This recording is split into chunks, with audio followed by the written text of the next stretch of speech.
ముక్కు మొహం తెలియని మనిషిని పక్క మీదకు తెచ్చుకున్నప్పుడే తెలిసింది నువ్వెవరివో. ఈ రోజా ఒక్క చూపుతో మహామహుని సైతం శాసించగలదని కూడా నీకు తెలుసా? అఫ్ కోర్స్, నన్ను తప్ప. అంటే నన్ను మించిన అందగతిని చూసావా? ఒక్క రాత్రికి నా రేటు 10,000. రాత్రికి రేటు కట్టుకుని జీవితానికి విలువ పోగొట్టుకున్నావన్నమాట. నాకేం తక్కువ?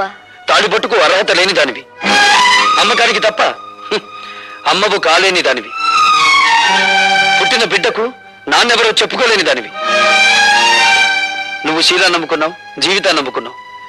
ఎన్ని వేలైనా ఇచ్చి కొందరు నిన్ను కొనగలరు గాని నువ్వు నీ జీవితంలో ఎన్ని లక్షలు సంపాదించినా 5వ తనాన్ని మాత్రం కొనలేవు. ఈ ఇల్లు దాటి వారు దాటి రోడ్డు మీదకొచ్చి కూలి చేస్తూ నాకు కనిపించి పలకరించు, అప్పుడు బదులు పలుకుతాను. ఒక్క చూపుతో మహామహుల్ని శాసించే నీ అందం నా చేత ఒక్క సంతకం కూడా పెట్టించలేకపోయింది కదూ.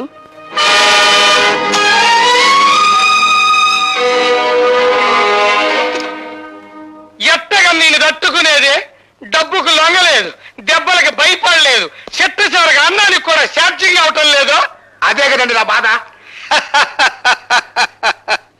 నీ డిక్షనరీ ప్రకారం శీలం లేని ప్లాన్ ఒకటి చెప్పమంటావా? చెప్పన్నా. అటువంటి గట్టి పిండాన్ని తట్టుకోవాలంటే ఒక్కటే మార్గం. చెప్పండి. అవినీతి అనే అస్త్రంతో వాడిని దెబ్బ కొట్టడం. అబ్బా, ఎమగొందరన్నా.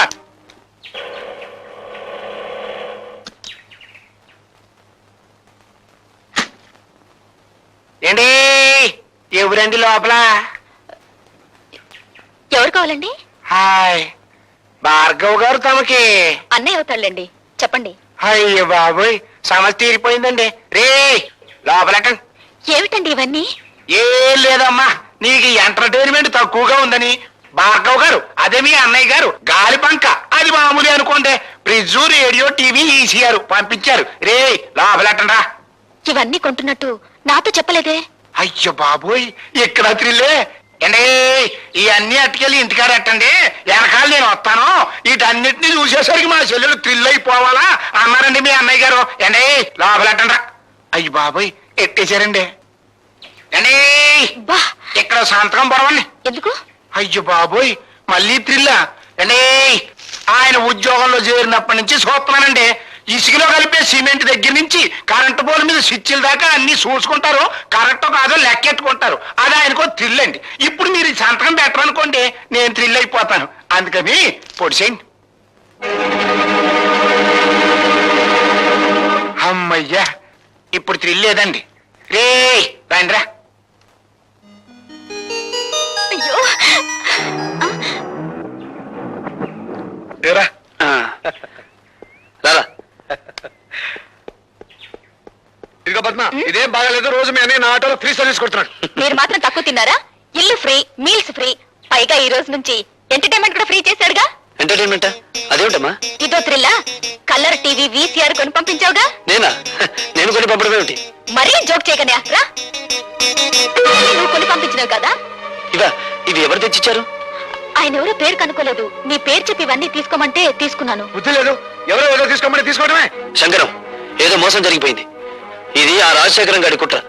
నేను తనకి లొంగడం లేదని ఆ సదానందం గారి చేత ఈ పని చేయించుంటాడు. నేను ఇప్పుడే వెళ్ళి. రండి బాబు రండి. ఈయనేనండి భార్గవ్ గారు, మీ పని కానివ్వండి. Mister Bhargava, we are from anti corruption bureau. మీరు కాంట్రాక్ట్ ని సంతకం చేయడానికి వీసీఆర్, కలర్ టీవీ, ఫ్రిడ్జ్ లంచంగా తీసుకున్నారని మిస్టర్ సదానందం రిపోర్ట్ చేశారు. అయ్యి బాబోయ్, ఇవన్నీ నేను పంపించింది. అమాయకులైన మా పద్మను మోసం చేసి ఈ సదానందం ఆ వస్తువులు ఇచ్చి వెళ్ళాడు తప్ప వాటిని నేను లంచంగా అడగలేదు. ఓర్ఖాండే, ఎవరంటే నేను అనుకుంటారు. ఆ పైల మీద సంతకం పెట్టాలంటే ఇవన్నీ పంపించానే కానీ కుదరదన్నారు మీరు. రెండే 2 గంటలు టైం ఇచ్చాయండి బాబు, అందుకే బ్లాక్ లో కొనుక్కొచ్చాను. అందుకు రుజువు ఏమిటి? రుజువా అండి? ఇదిగోనండి. ఇవన్నీ ముట్టినట్టుగా ఆయన గారి చెల్లెలు నాకు సంతకం పెట్టి ఇచ్చిన రసీదండి. పద్మ సంతకం పెడితే నేను లంచుకుంటే నెల అవుతాను. ఆ సంగతి నేను చెబుతాను. మీరు సదానందంగా నేను లంచం అడగటం నా చెవులారా విన్నాను. సార్, మీరు ఆఫీసులో నేను లంచం ఇవ్వబోతే నాకు అక్కర్లేదు, ఏవైనా వస్తువులు కొని ఇంట్లో ఇచ్చేసి ముట్టినట్టు నా చెల్లెలతో సంతకం తీసుకుంటే చాలు అని కూడా అన్నారు సార్. ఒక ప్రభుత్వ ఉద్యోగంలో చేయి చేసుకుంటావా? మన పోలీస్ స్టేషన్కి. మా భార్గవ్ లాంటి వాడు కదండి. Is gold medallist. వాడు రక్తం గోల్డ్, వాడు మనసు గోల్డ్, వాడు నిజాయితీ గోల్డ్. సారీ మిస్టర్, అతని నిజాయితీ నిరూపించుకోవడానికి కోర్టులున్నాయి. ఇన్స్పెక్టర్, ఇతను అరెస్ట్ చేయండి. కమాన్.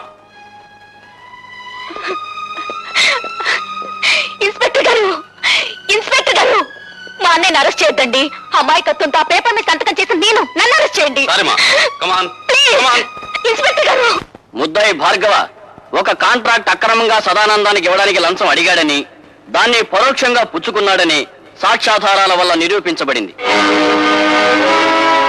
కనుక ముద్దాయి భార్గవకు ఐపీసీ సెక్షన్ 161 ప్రకారం 3 నెలల సాధారణ జైలు శిక్ష విధించడమైంది. ఏమండి? దీనంతటికి నేనేనండి కారకురాల్ని. నేనే. పద్మ, పద్మ.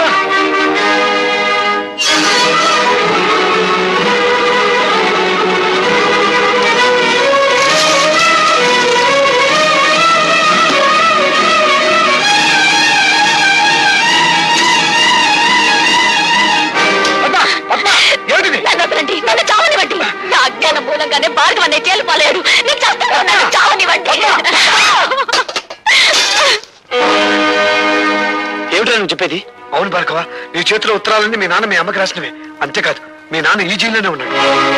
ఈ జైల్లోనా? ఎస్, ఠాగూర్ ఈ జైల్లోనే ఖైదీగా ఉన్నాడు. ఉన్నాడని నాకు తెలుసు సార్. నంబర్ ఎంత? 747.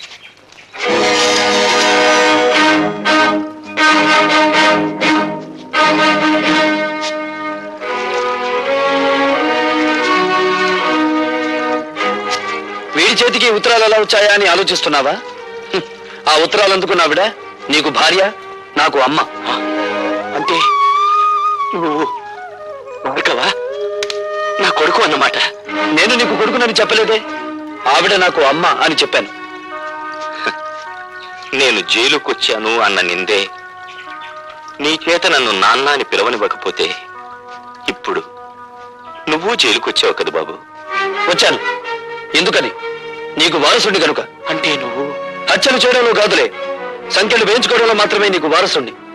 నువ్వు చేసిన తప్పుడు పనికి నా తల్లి జీవితాంతం నరకయాతను అనుభవించింది. అనుక్షణం తను ఆవేదన అనుభవించిన నిన్ను పల్లెత్తు మాట అనివ్వలేదు. ఆ బాధని గుండెల్లో దాచుకుని దాన్ని మహమ్మారి జబ్బుగా మార్చుకుని చివరికి ప్రాణాలు పోగొట్టుకుంది. పార్వతి, కన్నీళ్లు పెట్టడానికి ప్రయత్నించకు.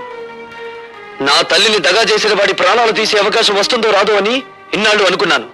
వచ్చింది. నేను ఈ జైల్లో ఉండే 3 నెలల్లో ఏదో ఒక రోజు మా అమ్మ ఆత్మకు శాంతి కలిగిస్తాను. నీకు తల కొరివి పెట్టి కాదు, నీ తల నరికి. Good morning. Good morning. Good morning. Good morning. Good morning. ఏమిటి విచిత్రం? సూర్యుడు తూర్పు దిక్కులో ఉదయించాడు, నేను కాల్గేట్ పేస్తోనే పళ్ళు తోముకున్నాను. అలవాటు ప్రకారం పెన్ను జారి పడాల్సిన చోటే పడింది, కానీ ఏదో మిస్సు కొట్టింది.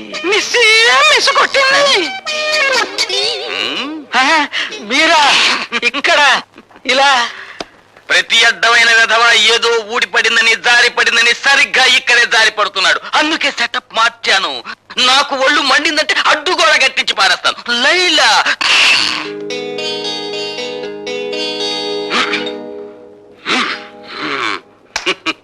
లైలా నిర్భయంగా ఉండు. ఇక నుండి ఇక్కడ పెన్సిళ్ళు పెన్నులు ఏవి జారిపడ.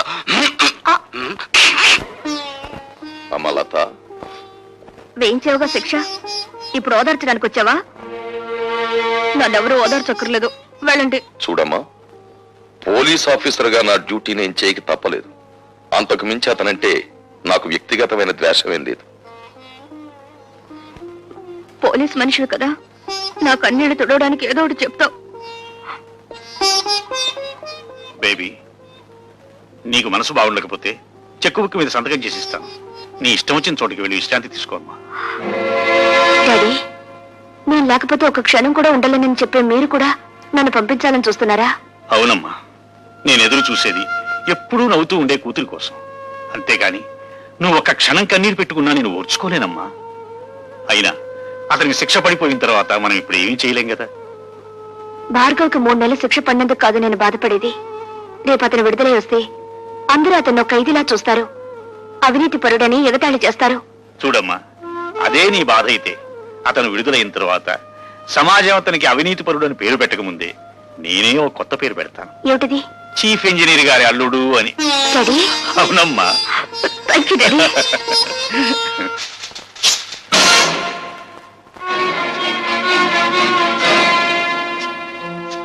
చెప్పిందా? చంపే బాబు, చీల్చే ఈ గుండెల్ని. పున్నామ నరకం నుంచి కాదు, ఈ కుళ్ళు సంఘం నుంచి నాకు విముక్తి ప్రసాదించు. ఆలోచిస్తున్నావా బాబు? ఆలోచనలు ఒక్కొక్కసారి ఆవేశాన్ని మింగేసి ఆశయాన్ని దూరం చేస్తాయి. నీకు నా మీద జాలిని కలిగిస్తాయి. ఆలోచించకు బాబు. పసితనం నుంచి నువ్వు నీ తండ్రి పట్ల పెంచుకున్న పగకు, ప్రతీకారానికి పరిష్కారం ఇదొక్కటే. నన్ను చంపు, దేవతలాంటి మీ అమ్మ దగ్గరకు నన్ను చేర్చు. కానీ నన్ను విముక్తుణ్ణి చేసే ముందు నా ఆత్మ నివేదన్ని క్షణకాలం పాటు విను. అంటే నువ్వు నిర్దోషినని చెప్పి నన్ను నమ్మించాలని ప్రయత్నిస్తున్నావా? కాదు, ఒకే సంఘం, ఒకే మనుష్యులు నీ జీవితంతోనూ నా జీవితంతోనూ ఆట్లాడుకుని ఎలా దోషులుగా చిత్రించారో, సగటు మనిషి సంస్కారాన్ని ఈ దోపిడీ వ్యవస్థ తన స్వార్థానికి ఎలా వినియోగించుకుంటుందో నీకు నేను చెప్పాలి. తండ్రిగా కాదు, నీకంటే ముందుగా ఈ రాక్షస వ్యవస్థ పాదాల కింద నలిగిపోయిన భ్రష్టుడిగా, పతితుడిగా అది నా బాధ్యత. బాబు, నా గతం నీ భవిష్యత్తుకు మార్గం చూపి నీలోని ఉద్యమకారుడికి ఊపిరి పొయ్యాలి. భార్గవ, 20 ఏళ్ల క్రితం నేను కాపురం ఉంటున్న పేదలవాడలోని ఇళ్లన్నీ ఖాళీ చేయించాలని కుట్ర పన్నాడు ఎంపీ రాజశేఖరం. ఆ కుట్రలో ఒక భాగంగా పేద ప్రజల ప్రతినిధినైన నన్ను తన ఇంటికి పిలిపించాడు. నువ్వేనా గుడిసెలకి లీడర్వి? నేను లీడర్ని కాను, గుడిసెల్లో మనుషులకు ప్రతినిధిని.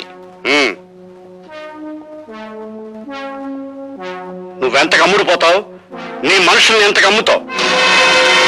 ప్రపంచంలో ఉన్న డబ్బంతా రాసులు పోసిన శ్రామికుడి స్వేదాన్ని ఖరీదు చేయలేరు. నువ్వెంత? నేను ఠాగూర్రా, మీ బెదిరింపులకు లొంగే మనిషిని గాను. ఏమిట్రా కూసో?